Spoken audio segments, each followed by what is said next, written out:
Hello student, हमारे channel point 91 में आपका स्वागत है। यदि आप हमारे चैनल पर नए हैं तो चैनल को सब्सक्राइब कर लीजिए और वीडियो को लाइक कर दीजिए। स्टूडेंट, इस वीडियो में हमने न्यूमेरिकल पोर्शन को कवर किया है, तो चलिए वीडियो को शुरू करते हैं और देखते हैं पहला क्वेश्चन। तो पहला क्वेश्चन क्या कहता है, ध्यान से पढ़िएगा। एक चालक व चलित पुली के व्यास क्रमशः 40 सेंटीमीटर व 170 सेंटीमीटर है। ठीक है, ये चालक पुली 510 आरपीएम पर प्रचलित की जाए तो चलित पुली की वेग की गणना कीजिए। किसकी चलित पुली की वेग की गणना कीजिए। तो चलिए, इसमें क्या क्या दिया हुआ है क्वेश्चन में। चालक और चलित दोनों पुली का व्यास दिया हुआ है। तो मान लेते हैं चालक पुली का व्यास क्या है, D1 क्या है, तो कितना दिया हुआ है 40 सेंटीमीटर। और चलित पुली का व्यास मान लेते हैं कितना, D2, तो कितना दिया हुआ है 170 सेंटीमीटर। ठीक है, अब चालक पुली का 510 पर आरपीएम प्रचलित की जाती है, तो इसको मान लेते हैं N1। क्या मानते हैं इसको, N1 कितना दिया, 510 दिया हुआ है आरपीएम। तो स्टूडेंट, एक फार्मूला होता है इसका फाइंड करने का। फार्मूला क्या होता है, फार्मूला हो जाता है, यहाँ देखते हैं, इसको याद रखिएगा, N2/N1 = D1/D2। वेग ज्ञात करने के लिए इसका फार्मूला होता है ये। तो हम इसमें वैल्यू क्या क्या दी हुई है, हमें क्या निकालना है, हमें N2 फाइंड करना है, हमें N2 क्या करना है, यहाँ पे निकालना है। ठीक है, हमारी इतनी, तो N2 यहाँ पे, तो N2 की जगह वैल्यू पुट कर देंगे, कितना हो जाएगा, D1 का वैल्यू कितना दिया, 40 दिया हुआ है। ठीक, N1 यहाँ चला जाएगा, कितना, N1 की वैल्यू कितना 510 दिया हुआ है, और D2 की वैल्यू कितना दी हुई है 170 दिया हुआ है। तो ये 0 0 कट गया, 17 से 3 बार कट जाएगा, तो इसका मल्टीप्लाई हो जाएगा, कितना आ जाएगा 120। कितना हो जाएगा 120 आरपीएम, ये इसका आंसर हो जाएगा। तो इस स्टूडेंट, इजी क्वेश्चन है, इसमें ज़्यादा कुछ करना नहीं होता है, सब फार्मूले बेस्ड क्वेश्चन पूछे जाते हैं। तो एक बार फिर देख लेते हैं। चालक पुली का व्यास कितना हमने माना, D1 40 सेंटीमीटर।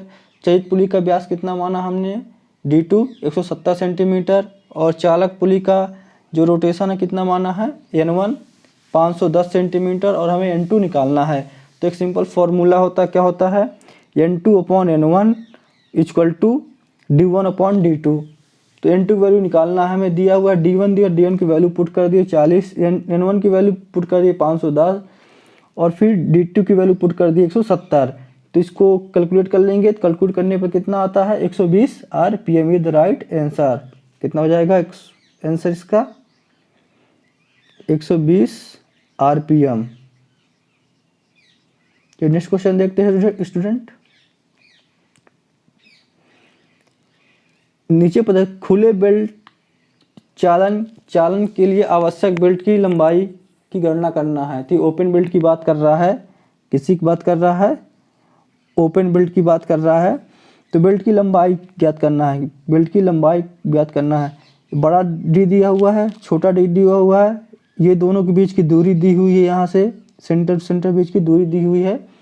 हमें क्या ज्ञात करना है, यल ज्ञात करना है, बेल्ट की लंबाई ज्ञात करनी है, जो बेल्ट है इसकी लेंथ ज्ञात करनी है। तो चलिए देख लेते हैं। तो इसमें दो बड़ा डी दिया हुआ, कितना दिया हुआ है 70, छोटा डी दिया हुआ है, ये भी 70 दिया हुआ है सेंटीमीटर। एक मिनट, हाँ, ये बड़ा डी कितना दिया 70, छोटा डी भी है 70। यस की वैल्यू, तो एक फार्मूला होता है इसे ज्ञात करने, क्या फार्मूला होता है बेल्ट ज्ञात करने का, याद रखिएगा, L = बड़ा डी प्लस छोटा डी बाई 2 × पाई + 2x, ये एक फॉर्मूला होता है। तो सिंपल इस फॉर्मूले पे ये वैल्यू पुट कर दीजिए, तो क्या हो जाएगा 70 + 70/2 × 22/7 7 प्लस 2 इंटू 300, ठीक है। तो कितना हो जाएगा यहाँ पे कैलकुलेट करने पर 140/2 इंटू 22/7 प्लस 600 हो जाएगा। तो यहाँ से ये कट गया, 20 हो गया, ये आ गया यहाँ पे 10 हो जाएगा। तो ये कितना हो जाएगा 220 प्लस 600, तो इसको ऐड कर देंगे तो कितना हो जाएगा, ऐड करने पर आ जाएगा हमारा 820, क्या हो जाएगा 820 तो सेंटीमीटर। तो राइट आंसर क्या हो जाएगा इसका 820 सेंटीमीटर। चलिए एक बार और देख लेते हैं। ये एक फार्मूले बेस्ड क्वेश्चन है। कहता है कि जो बेल्ट की लंबाई ज्ञात करनी है तो इसका फॉर्मूला होता है L = capital D plus small d बटे 2 इंटू पाई प्लस 2x। तो कैपिटल D की वैल्यू कितनी 70 दी है, स्मॉल d की वैल्यू दी है 70 दी है, अपॉन 2 प्लस फिर पाई की वैल्यू रख दी है 22/7 प्लस 2 इंटू 300, ये डिस्टेंस जो दी है उसको कर दिए। अब इसको कैलकुलेट करने पर कितना आंसर, कैलकुलेट करने पर कितना आ रहा 820, कितना आ रहा 820। तो राइट आंसर क्या हो जाएगा इसका 820। आई होप स्टूडेंट ये क्वेश्चन आपको समझ में आ रहे होंगे। ये सारे इंपॉर्टेंट क्वेश्चन हैं जो कि एग्जाम में पूछे जाएंगे। तो चलिए नेक्स्ट क्वेश्चन देखते हैं। चालक पुली तथा चलित पुली के आरपीएम क्रमशः 400 और 200 हैं।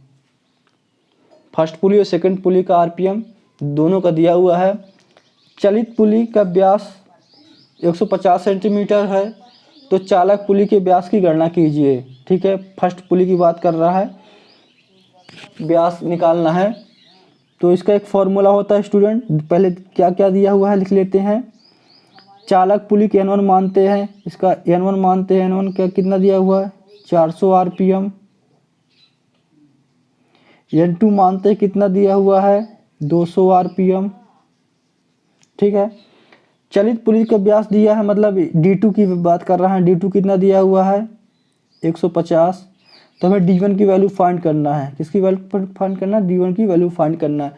तो इसका एक फॉर्मूला होता है अभी जो हमने बताया है, क्या होता है इसको आप याद रखिएगा हमेशा स्टूडेंट। N2/N1 = D1/D2। इस पे वैल्यू पुट कर देंगे, आंसर आ जाएगा। दिया क्या है, हमें D1 की वैल्यू फाइंड करना है। तो N2 कितना दिया हुआ है 220, कितना दिया हुआ, सॉरी 200 दिया हुआ है, और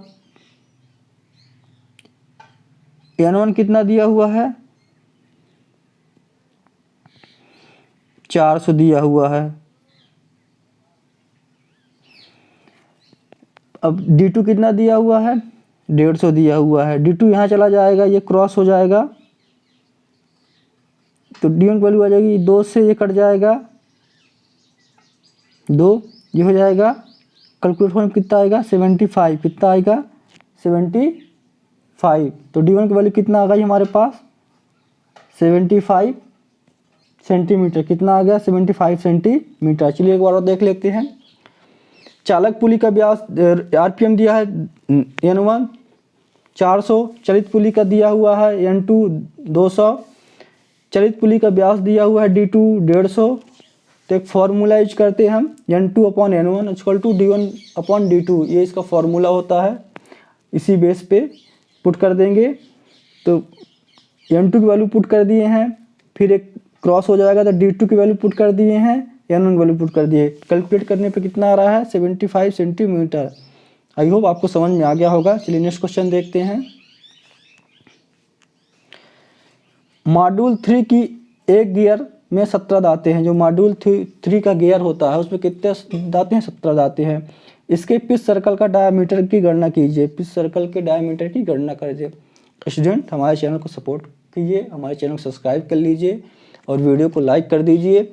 और इसका PDF हमारे टेलीग्राम ग्रुप में दे दिया गया है, तो आप वहाँ टेलीग्राम ग्रुप जाके ज्वाइन कर लीजिए, जिसका लिंक डिस्क्रिप्शन के नीचे दिया गया है। तो चलिए क्वेश्चन को देखते हैं। क्या क्या दिया गया है, इसमें मॉड्यूल किसको डिनोट करते हैं हम, एम से डिनोट करते हैं। तो एम कितना दिया हुआ है, 3 दिया हुआ।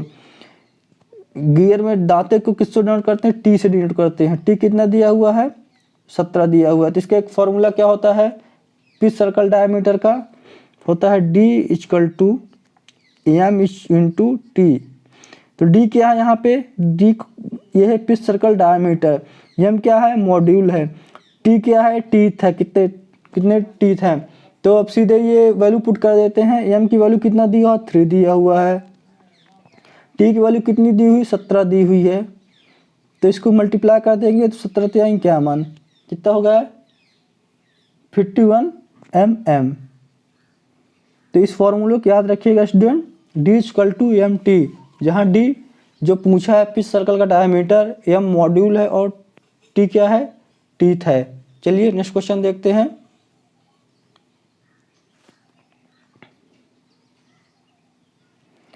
$200 mm लंबे जाप पर 20 mm प्रति मीटर टेपर बनाने के लिए आवश्यक ऑफसेट की गणना कीजिए।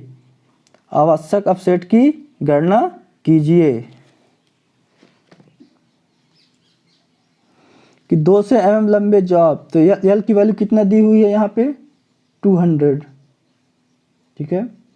टेपर की वैल्यू दी हुई है 20 mm। तो इसका एक फॉर्मूला होता है स्टूडेंट, क्या होता है, ऑफसेट की गणना करना। तो आप आवश्यक ऑफसेट क्या होता है, एक फॉर्मूला होता है, इसको आप याद कर लीजिएगा, टेपर इंटू L, कितना टेपर किया है, अपॉन 2000, कितना अपॉन 2000, ये फॉर्मूला होता है। इस फॉर्मूले में पुट कर दीजिए, आपका आंसर आ जाएगा। तो देखिए टेपर कितना दिया हुआ, 20 mm, कितना टेपर दिया, 20 mm। टेपर की वैल्यू पुट कर देते हैं हम, 20 mm। लेंथ कितने का जॉब है, 200 का जॉब है, 200 mm लंबा जॉब है, बटे 2000।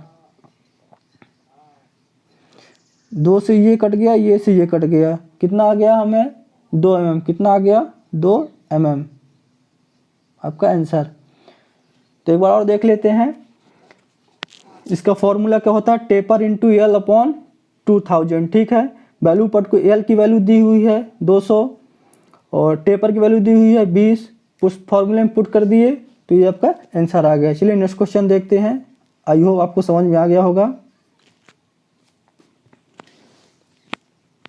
क्वेश्चन क्या कहता है, 25 मीटर प्रति मिनट की कटिंग दर से एक ढलवा लोहे के 50 mm व्यास की कटिंग के लिए स्पिंडल लेथ के RPM ज्ञात कीजिए। क्या ज्ञात करना, RPM ज्ञात करना है। हमारे पास दिया क्या है, मीटर प्रति मिनट, मतलब यहाँ वेलोसिटी दी हुई है। वेलोसिटी कितना दी हुई है, 25 मीटर प्रति मिनट दिया हुआ है, और व्यास कितना दिया हुआ है, 50 mm दिया हुआ है। डी की वैल्यू कितना दी, 50 mm दिया। तो स्टूडेंट एक फॉर्मूला होता है कटिंग स्पीड का, क्या होता है, V = पाई DN अपॉन 1000, ये फॉर्मूला होता है। तो दिया क्या है, V की वैल्यू दी हुई है, कितना दी हुआ है, 25, इक्वल टू पाई की वैल्यू कितना दी हुई है, पाई की वैल्यू हम 22/7 लेते हैं, फिर इंटू डी की वैल्यू दी हुई है 50। तो एन की वैल्यू यहाँ से फाइंड करनी है, तो इसको कैलकुलेट करेंगे कितना आएगा, चलिए कैलकुलेट करते हैं। तो ये यहाँ से अपॉन 1000, ठीक है, ये यहाँ से यहाँ कट गया,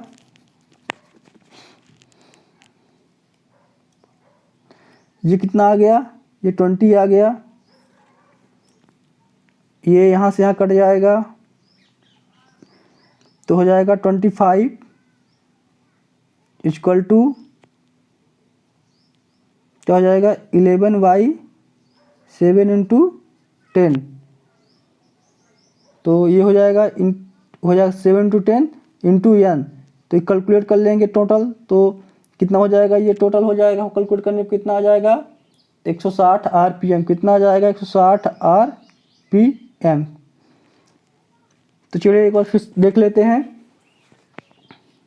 V की वैल्यू कितना दिया हुआ है 25, D की वैल्यू दिया हुआ है, व्यास की वैल्यू 50 दी हुई। फॉर्मूला क्या होता है, V = πdn/1000। V की वैल्यू रख दिए हैं 25 और पाई की वैल्यू 22/7, D की वैल्यू 50 और n फाइंड करना अपॉन 1000। 50 से कटा 50 दूनी 100, यह हो गया 20 आ गया, ये इससे कट जाएगा, 2 से 22 कट जाएगा, 11 आ जाएगा। तो कितना आ जाएगा हमारे पास 70 हो जाएगा। इसका हम मल्टीप्लाई कर देंगे, इसको डिवाइड कर देंगे तो कितना आ जाएगा हमारे पास, कैलकुलेट करने पर वो वाला 160, कितना आ जाएगा 160 आ जाएगा। तो स्टूडेंट आई होप आपको समझ में आ गया होगा। अगर आप हमारे चैनल पर नए हैं तो चैनल को सब्सक्राइब कर लीजिए, वीडियो को लाइक कर दीजिए। इस वीडियो में इतना ही। नेक्स्ट वीडियो में हम कुछ और न्यूमेरिकल पोर्शन को कवर करेंगे, तो हमारे चैनल पर आप बने रहिए और चैनल को सब्सक्राइब कर लीजिए, जिसके आपको इसकी लेटेस्ट वीडियो जब मैं डालूं तो आपको उसकी अपडेट मिल सके। तो चलिए, थैंक यू, आज के लिए इतना ही।